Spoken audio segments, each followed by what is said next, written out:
성도 여러분 안녕하십니까? 오늘도 아침 예배에 찾아오신 성도님들을 진심으로 환영합니다. 많은 분들이 어려워하는 전도가 있는데 그것이 무엇인지 아십니까? 네, 바로 가족 전도입니다. 오늘은 어떻게 하면 부모의 신앙을 자녀들에게 전달할 수 있는지 살펴보려고 합니다. 정말 중요한 말씀이죠. 오늘 말씀을 듣고 삶에 적용해 보시는 귀한 시간 되시길 간절히 바랍니다. 이제 기도하겠습니다. 하늘에 계신 아버지, 오늘도 아침 예배를 통해서 주님 앞으로 나아갈 수 있도록 인도해 주심에 감사드립니다. 이 시간 말씀을 통해서 양심이 씻겨지고 오늘 하루 하나님의 편에 서서 승리하는 삶을 살도록 인도하여 주시옵소서. 오늘은 하나님께서 주신 가정에서 어떻게 해야 하는지 배우게 됩니다. 집중해서 배우고 삶에 적용할 수 있도록 도와주시옵소서. 오늘도 권면해 주시는 목사님의 건강과 선교 사역에 함께하여 주시옵시고 믿음으로 말씀을 받아들이는 모든 성도들에게 확신과 기쁨으로 함께하여 주시옵소서. 예수님의 이름으로 기도드립니다. 아멘. 오늘 저희가 함께 묵상할 제목은 가정훈련소입니다. 이제 목사님께서 교제를 통해서 권면의 말씀을 전해주시겠습니다. 안녕하십니까 성도 여러분. 오늘은 우리가 부모와 자녀들에 대한 문제를 좀 살펴보도록 하겠습니다. 부모의 신앙이 어떻게 하면 우리의 자녀들에게 전달될 수 있을까요? 하는 문제입니다. 오늘날 그리스도인 가정에 양극단의 신앙이 있습니다. 한쪽에는 주님을 믿는데 하나님의 말씀이 무너져 있습니다. 가정에 원칙이 없고 계명도 없습니다. 가족이 함께 하는 성경 공부가 없습니다. 그런 가정에는 자녀들에게 어떤 문제가 나타날까요? 부모를 따라 오래 교회 다니지만 진리가 무엇인지 모르게 됩니다. 하나님의 뜻이 무엇인지 정확하게 모르게 됩니다. 말씀에 관심이 없게 됩니다. 하나님의 말씀에 대한 순종의 필요성을 모르는 것입니다. 가정에 말씀과 계명이 세워지지 않으면 이런 문제가 나타나는 것입니다. 다른 반대쪽의 극단에도 또 문제가 있습니다. 어떤 문제일까요? 다른 반대쪽의 가정에는 하나님의 말씀과 계명이 세워져 있는 것처럼 보입니다. 엄격하게 순종하는 것처럼 보입니다. 그런데 마음에 그늘이 있습니다. 신앙을 하는데 행복하지 않습니다. 자녀들의 마음에 자신이 믿는 신앙에 대한 확신과 감사가 없습니다. 성도 여러분, 이 두 가지의 극단이 오늘날 기독교 신앙을 하고 있는 수많은 가정이 갖고 있는 문제들입니다. 오늘 많은 가정들이 이 신앙의 양극단의 구덩이에 빠져서 참된 복음과 행복을 경험하지 못하고 있는 것입니다. 성도 여러분, 가정에서 참된 신앙은 어떻게 세워질 수 있을까요?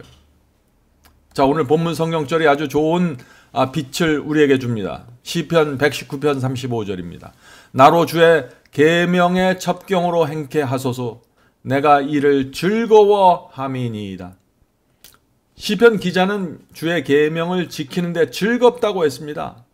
성도 여러분, 이것이 오늘날 기독교 가정에 반드시 있어야 할 신앙인 것입니다.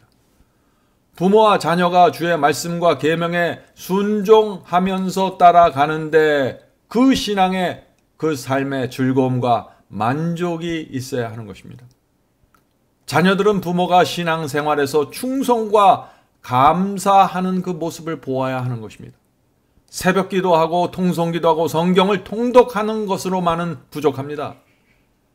실제 삶 속에서 부모가 돈을 섬기지 않는 모습, 부모가 이기적이지 않는 모습, 주님의 말씀에 충성하는 부모의 모습, 어떤 상황에서도 주님께 감사하고 굴복하는 모습, 이런 모습이 가정에서 나타나야만 자녀들은 부모가 믿는 신앙에 대해서 존경하게 되고 매력을 느끼게 되는 것입니다.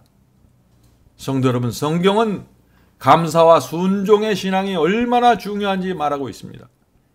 자, 시편 50편 23절 읽어보죠. 시편 50편 23절입니다.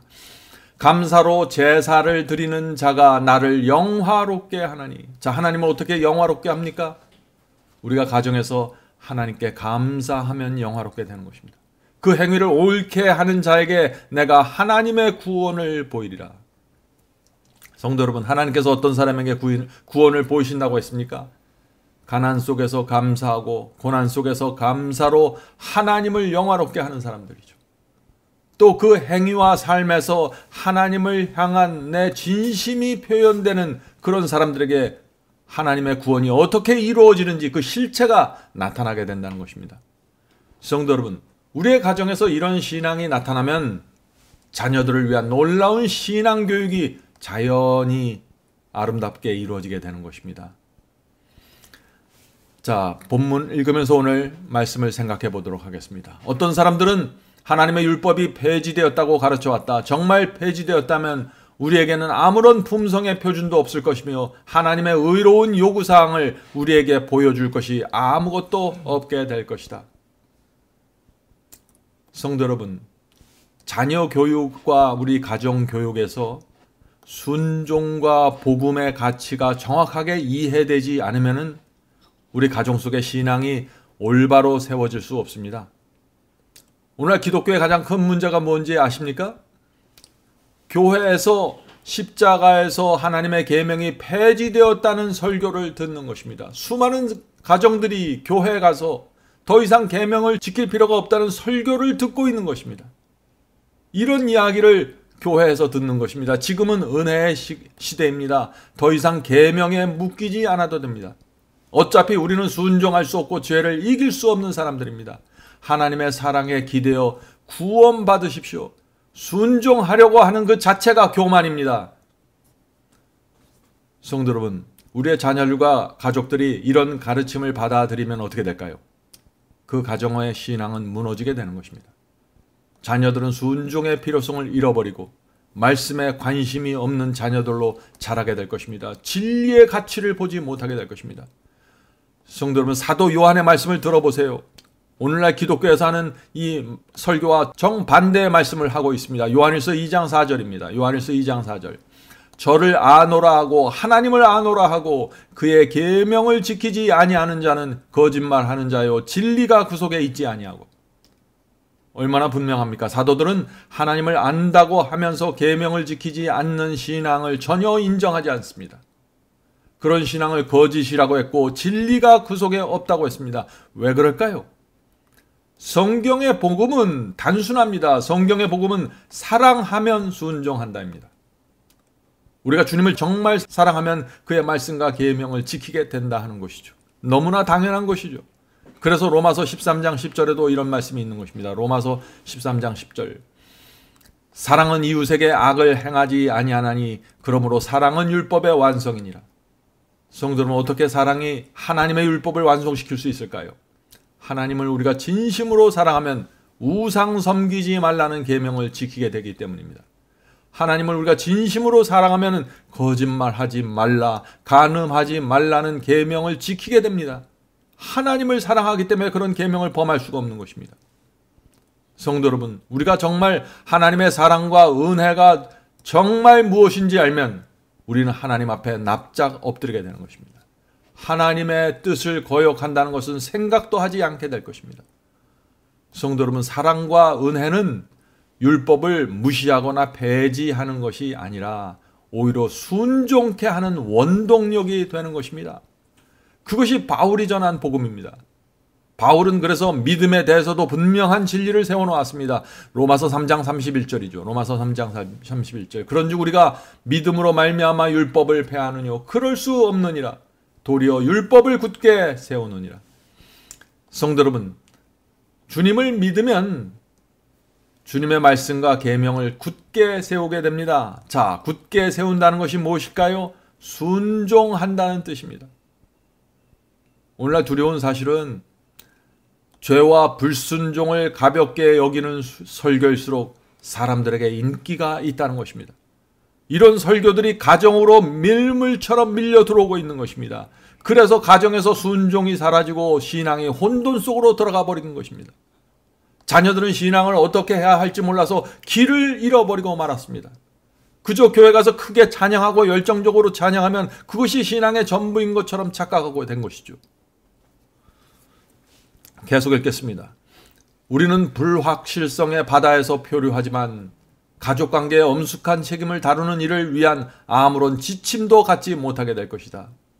언제요? 계명이 폐지되어서 지킬 필요가 없다고 믿을 때 가정은 불확실성의 바다에서 표류하게 된다는 것입니다. 가정에 아무런 원칙도 세워지지 않고 진리도 사라지게 되고 다만 가정에 남아있는 것은 그저 부모 자식지간의 윤리만 남아있을 뿐입니다. 신앙이 그렇게 될 수 있다는 것입니다. 하나님의 말씀이 무너질 때 말이죠. 계속해서 읽겠습니다. 그러나 대체로 우리가 동료 인간들을 취급하는 일에 대한 훈련을 받는 것은 가족관계에서다.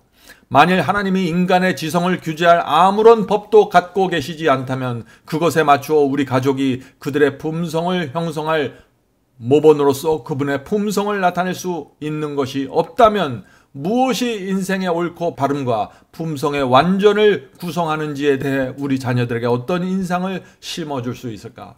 자, 여기 좀 번역이 어렵게 됐죠? 성도 여러분, 하나님께서 왜 계명과 원칙을 주셨습니까? 하나님께서 원하시는 뜻이 무엇인지 보여주시기 위해서 주신 것입니다. 그래서 계명을 들여다보면 하나님의 뜻은 이것이구나, 우리가 이렇게 살기를 원하시는구나 라는 것을 알게 되는 것입니다. 그래서 그 하나님의 뜻대로 살면 가정은 자연히 말씀의 울타리로 보호받게 되고 사탄의 미혹과 공격으로부터 보호받게 되는 것입니다. 그것이 자녀 교육의 울타리입니다. 그러나 가정에서 하나님의 말씀과 계명이 무너지면 어떻게 될까요? 자녀들은 양심의 기준을 잃어버리게 되는 것입니다. 성령의 음성을 정확하게 들을 수 없는 것입니다. 계명을 모르기 때문에, 하나님의 진리를 모르기 때문에 그냥 자기 생각에 사로잡혀서 그것이 양심의 음성이라고 생각하고 살아가게 되는 것입니다. 성도 여러분, 우리의 양심은 하나님의 말씀과 진리로 교육받지 않으면 우리의 양심 속에서 나오는 모든 음성을 신뢰할 수 없는 것입니다. 성도 여러분, 가정에서 하나님의 말씀과 계명이 무너지면 신앙이 감정적이고 충동적이 됩니다. 심하게 말하면 발작적이 됩니다. 무슨 뜻인가요? 기분이 좋을 때는 순종하다가 기분이 좀 나빠지고 어두워지면 곤두박질 치워버리는 것이죠. 자기 감정에 의해서 신앙이 흔들리는 것입니다. 끝없이 흔들리는 것입니다. 참담한 신앙으로 들어가게 되는 것이죠. 성도 여러분, 오늘날 많은 분들이 오해하고 있는 것을 제가 좀 말씀드리겠습니다. 그것은 뭐냐면요, 가정에서 말씀과 계명을 강조하면 가정 분위기가 너무 엄격해지고 율법주의에 빠져서 자녀들이 신앙에 관심을 잃어버리게 된다 하는 이런 염려입니다. 물론 그런 일이 생길 수 있죠. 언제 그런 상황이 생기게 될까요? 부모가 자녀들이 거듭남과 참된 회개가 없는 상태에서 율법만 강조하면 신앙은 어둡고 행복하지 않게 됩니다. 그것이 유대인들의 문제였습니다. 그런데 그런 유대인들이 갖고 있었던 그런 문제를 피하기 위해서 순종을 무시하고 말씀과 계명을 무시하면 어떻게 될까요? 저 반대쪽에 있는 극단으로 또 빠져나가게 된다는 것입니다. 반대쪽에 큰 구덩이가 있습니다. 그것은 하나님의 말씀과 원칙도 없는 완전한 무질서 속에서 생활하는 것이죠. 성도 여러분, 자녀들이 신앙을 잃어버리는 두 가지 이유가 있는 것입니다. 자, 첫 번째 이유는요, 자녀들에게 하나님의 말씀과 계명의 중요성을 가르치지 않기 때문에 자녀들이 신앙을 잃어버립니다. 자녀들이 부모 밑에서 자라면서 하나님의 말씀과 진리를 정확하게 배우지 못하면은 자녀들은 말씀의 원칙 없이 그냥 교회 다니다가 성장하게 되고 참된 신앙이 무엇인지 배울 기회를 갖지 못하게 되는 것입니다. 진리와 말씀으로 양심이 교육되지 않았기 때문에 성령께서 그들의 양심에 정확한 성령의 호소를 줄 수가 없는 것입니다. 그냥 자기 생각과 자기 감정에 따라 살다가 이것이 다 이렇게 교회 다니다가 신앙하는구나 라는 생각을 갖고 성장해버리는 것이죠. 참담한 것입니다. 자, 두 번째, 자녀들이 신앙을 잃어버리는 이유가 있습니다. 두 번째 이유는 부모가 말씀에 순종하라고 자녀들에게 요구하는데 정작 본인들은 감사와 기쁨으로 순종하지 않는 것입니다. 부모들이 좁은 길을 가는 것처럼 보이는데 감사와 생명력이 없는 것입니다. 자녀들은 그런 부모의 모습을 지켜보면서 자라는데 결국 어떻게 될까요? 부모가 믿는 하나님의 신앙에 대해서 깊은 관심과 매력을 느끼기 어렵게 되는 것입니다. 성도 여러분, 우리가 우리 가정 속에 있는 이 두 가지 양극단의 문제를 우리가 어떻게 해결해야 할까요? 부모가 먼저 진심으로 회개해야 합니다. 마음과 생애를 주님께 바쳐야 합니다. 그래서 좁은 길을 감사와 확신으로 걸어가는 모습을 자녀들에게 보여주어야 합니다. 이제 더 이상 말은 필요가 없는 것입니다. 보여주는 것이 필요한 것입니다. 부모가 얼마나 주의 말씀을 사랑하는지 자녀들이 보아야 합니다.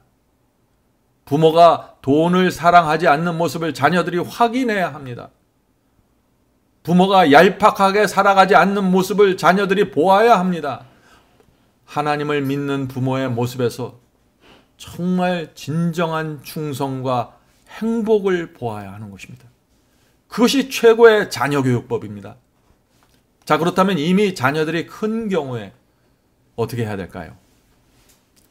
부모는 신앙을 등진 자녀를 여전히 사랑하고 신뢰하고 있다는 사실을 자녀의 마음에 전달될 수 있도록 노력해야 합니다. 성도 여러분, 이미 자녀들이 다 커서 돌이킬 기회가 없다고 생각하는 분들도 아마 계실 것입니다. 그렇게 생각하지 마십시오. 낙담하지 마시기 바랍니다. 이제부터라도 우리 부모들이 참된 신앙으로 남은 생애를 살아가면 되는 것입니다. 성장한 자녀들은 여전히 부모를 지켜보게 됩니다. 어머니, 아버지가 좁은 길을 걸으면서 행복해하는 모습을 보게 되면 그들의 마음에 신선한 충격을 받게 될 것입니다. 우리의 자녀들이 부모에게서 그런 참된 신앙의 모습을 볼 때 성령께서 그들 속에 역사하셔서 호소하시는 것입니다. 그러므로 용기 내시고 여전히 기회가 있다는 사실을 잊지 마시기 바랍니다. 자, 계속해서 본문을 읽어보죠. 5째 계명은 자녀들에게 부모에게 순종하라고 말한다. 소년기와 청년기 전체에 걸쳐서 부모는 순종을 요구하는 일에 대해 하나님과 협력해야 할 부분을 행함으로 자녀들이 이 계명을 지키도록 도와주어야 한다. 하나님께 대하여 부모 자신 또한 규칙 아래 있어야 된다. 그렇죠. 여기 부모와 자녀들이 다 하나님의 말씀과 계명 하에서 움직여야 된다 하는 것입니다. 자녀들이 어떻게 순종해야 하는지 도와주어야 한다는 것이죠.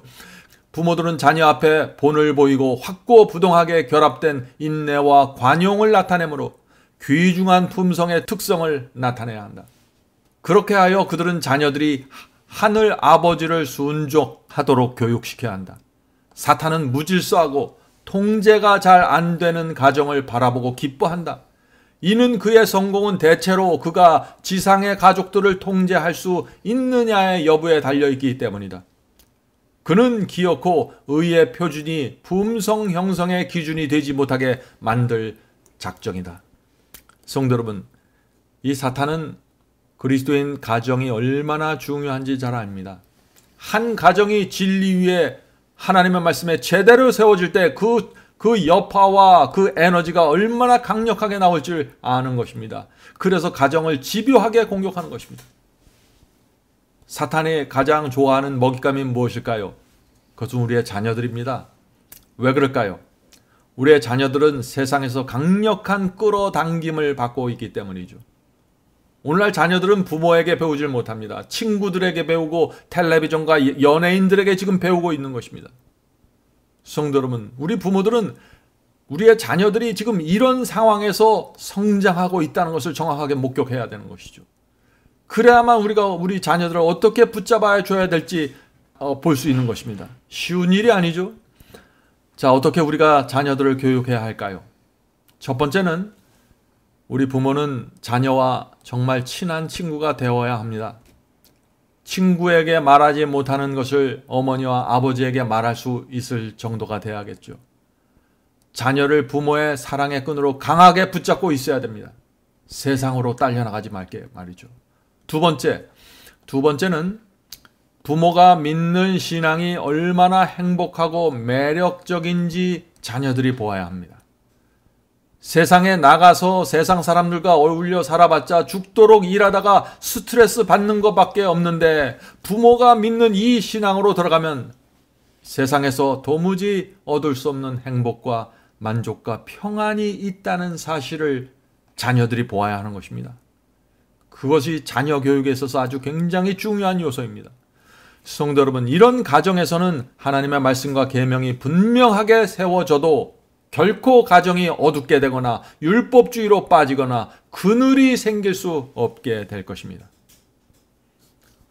부모인 우리의 잘못 때문에 자녀들이 하나님을 제대로 보지 못하고 진리를 정확하게 깨닫지 못했다는 사실을 우리 부모들은 인정해야 합니다.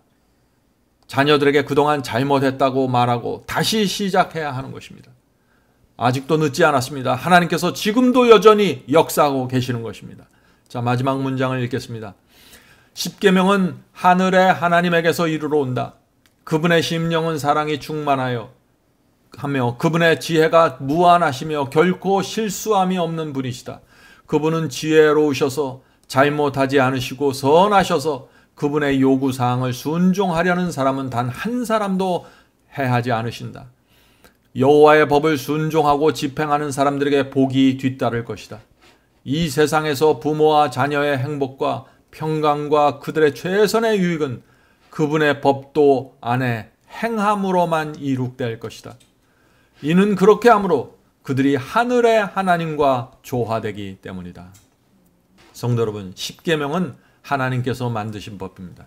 하나님은 완전하시고 하나님은 완전한 사랑으로 계명을 만드신 것입니다. 우리를 위해서 만드신 것입니다. 그래서 우리가 이 하나님의 계명을 지키는 삶을 살 때 하나님의 품성이 흘러들어오고 그분의 사랑을 느끼고 울타리로 보호를 받게 되는 것입니다. 하나님의 말씀은 완전합니다. 그래서 그 안에 거하는 것이 가장 확실한 보호가 되는 것입니다. 성도 여러분, 저희에게 두 자녀가 있는데 이 두 아이 모두 대학을 졸업하고 직장을 다니고 있습니다. 제가 과거를 돌아보면서 아이들을 키웠을 때 가장 많이 후회하는 것은 우리 두 아이들과 많이 놀아주지 못했다는 것입니다. 아이들을 훈련시키려고 노력을 했지만 아버지로서 그들과 친한 친구가 되질 못했습니다. 주의 말씀을 전하기 위해서 밤늦게까지 일했지만 아이들에게 충분한 시간을 주질 못했습니다. 아마 오늘 많은 아버지들이 동일한 잘못을 범하고 있을 것입니다. 성도 여러분, 자녀들과 관계를 맺는 것은 중요한 것입니다. 하나님께서 아담과 하와를 창조하자마자 선악과를 따먹지 말라는 계명을 주셨을까요? 아닙니다. 하나님께서는 그들이 창조되고 눈을 뜨자 먼저 대화를 하셨을 것입니다. 하나님이 누구인지 설명해 주시고 하나님이 너희들을 얼마나 사랑하는지 보여주셨을 것입니다. 먼저 사랑과 신뢰의 관계를 만드셨을 것입니다. 그리고 나서 사탄이 공격할 것을 알려주시고 선악과를 따먹지 말라는 그 계명을 반드시 지켜야 한다는 사실을 알려주셨을 것입니다. 성도 여러분, 우리의 자녀 교육도 마찬가지입니다. 먼저 부모와 자녀들 간의 관계가 먼저 이루어져야 합니다. 관계가 이루어지지 않은 상태에서 말씀과 계명에 대한 요구가 순종이 요구되면 자녀들은 정말 힘들어할 것입니다. 부모와 자녀 사이에 사랑하고 존중하는 관계가 세워져야 합니다. 그런 관계에서만 하나님의 말씀과 계명이 세워지게 될 것입니다. 만일 자녀들이 아직 어리다면 그들이 행복을 느낄 수 있는 계획을 한번 세워보시기 바랍니다. 자녀들과 함께 놀아주십시오. 그들이 우리 가정에서 정말 필요한 존재라는 사실을 우리의 자녀들에게 알려주십시오. 부모가 자녀들을 사랑한다는 것을 느끼고 알 수 있도록 부모는 최선을 다해야 합니다. 성도 여러분, 자녀들과 함께 성경을 읽으면서 질문을 받고 설명해 주는 시간이 필요합니다. 조금 더 큰 자녀를 가졌다면 부모와 자녀가 함께 성경을 공부하는 시간을 반드시 가져야 합니다. 이번 기회에 마지막 사명 바이블 칼리지에 오셔서 부모와 자녀가 성경을 함께 공부해 보시기 바랍니다. 그리고 공부한 내용을 함께 나누고 대화해 보시기 바랍니다. 부모 자녀 사이에 아름다운 시간을 갖게 될 것이고 성령께서 역사하시는 시간을 갖게 될 것입니다. 성도 여러분, 가정에서 어머니의 역할은 점점 더 중요해집니다. 많은 가정에서 아버지는 직장과 사업에 빼앗겨 버렸습니다. 그래서 어머니가 더 중요하게 된 것입니다. 어머니는 가정을 세상에서 가장 매력적이고 행복한 곳으로 만들기 위해서 기도하고 고민하고 계획해야 합니다. 내가 자녀들에게 무슨 말을 해줘야 될지, 어떤 시간을 만들어야 할지 어머니는 정말 기도해야 하는 것입니다. 만일 자녀들 마음에 가정이 정말 즐겁고 행복한 곳이 된다면 자녀들은 부모의 마음을 아프게 하거나 슬프게 한 일을 하지 않으려고 노력하게 될 것입니다. 자녀들을 세상에 빼앗기지 않을 가능성이 매우 높아지게 되는 것입니다. 자, 이제 말씀을 마치면서 제가 우리 부모들에게 위로의 말씀을 드리고 싶습니다. 이미 자녀가 성장해 버린 분들도 많이 있을 것입니다. 너무 낙담하지 마시기 바랍니다. 부모의 역할이 중요하지만 결국 자녀의 구원은 그들 스스로의 책임입니다. 부모는 그들에게 진리를 보여주기 위해서 최선을 다할 뿐이죠.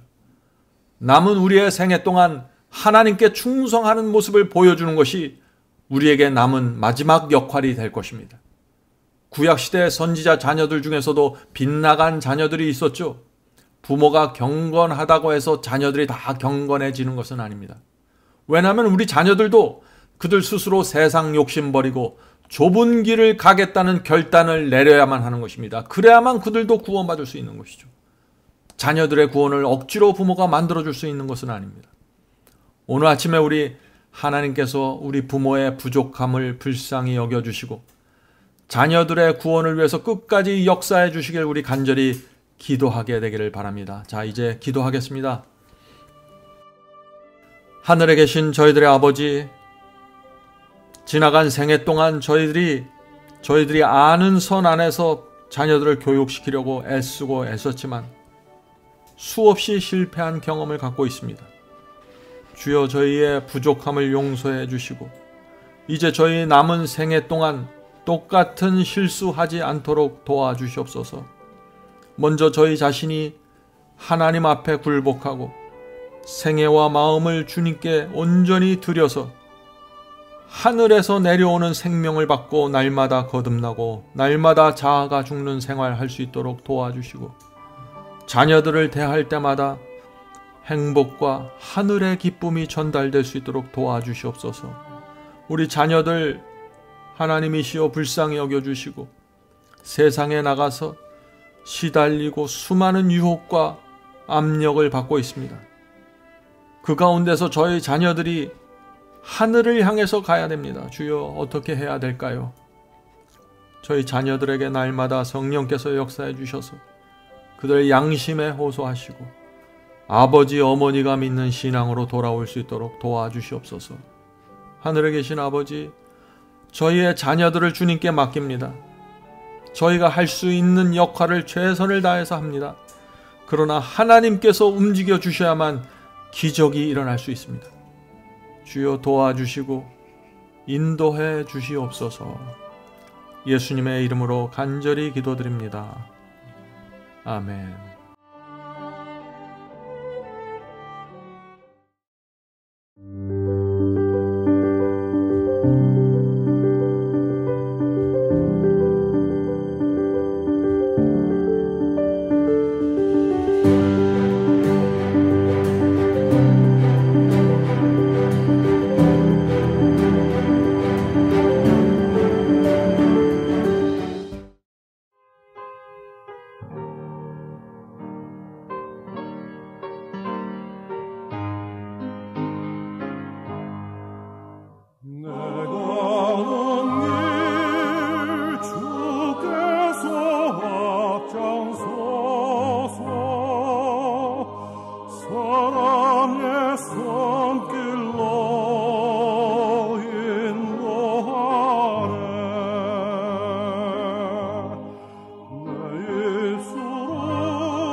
강건하여 지내 내 가는 길 다 주자